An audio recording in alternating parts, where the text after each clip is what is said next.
Crypto Catalyst Watch, FOMC Minutes, jobs numbers lead busy slate of economic releases. In addition, the National ISM Manufacturing Survey, released during the long July 4 weekend, fell to its weakest level since May 2020. The shortened U.S.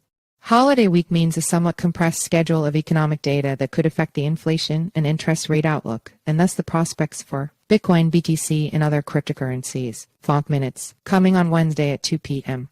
ET will be the minutes from the U.S. Federal Reserve's mid-June meeting of its rate-setting Federal Open Market Committee FOMC. The Fed at that meeting paused its more than year-long series of rate hikes that had taken its benchmark Fed funds rate to 5% from 0% in early 2022. In public comments since that meeting, Fed officials, including Chairman Jay Powell, have made clear that the pause in rate hikes was indeed only a pause. Policymakers at the central bank currently expect to increase rates at least twice more in 2023. Rate traders are in agreement with the CME's FedWatch tool, currently forecasting an 89% chance the Fed at its next meeting in late July resuming rate hikes with a 25 basis point BPS boost to the Fed funds rate. Jobs reports. Market participants will get a preview of what June's employment situation looked like on Thursday at 8:15 a.m.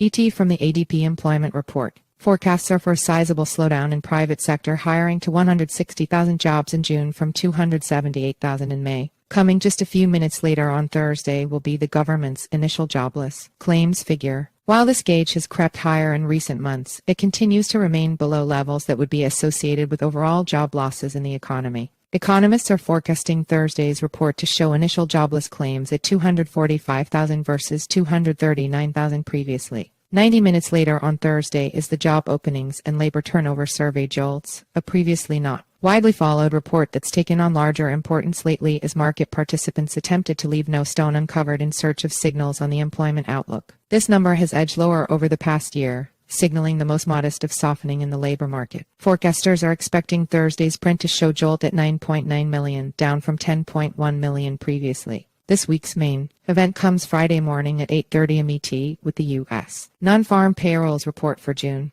This gauge has topped expectations for an astounding 14 consecutive months, continuing to show strength in the face of surging interest rates that many had expected by now would have slowed the economy and put a larger dent in hiring. Economists' forecasts are for 250,000 jobs to have been added in June, down from 339,000 in May. The unemployment rate is anticipated to remain at 3.7%. While many were relaxing ahead of July 4, an important economic gauge was released on Monday with the ISM's Manufacturing Purchasing Managers Index PMI. This slowed to 46.0 in June from 46.9 previously and was the weakest level since May 2022, when many COVID lockdowns were still underway. Numbers below 50 for this report are associated with contraction in the manufacturing sector, and this was the 7th consecutive month below the 50 level.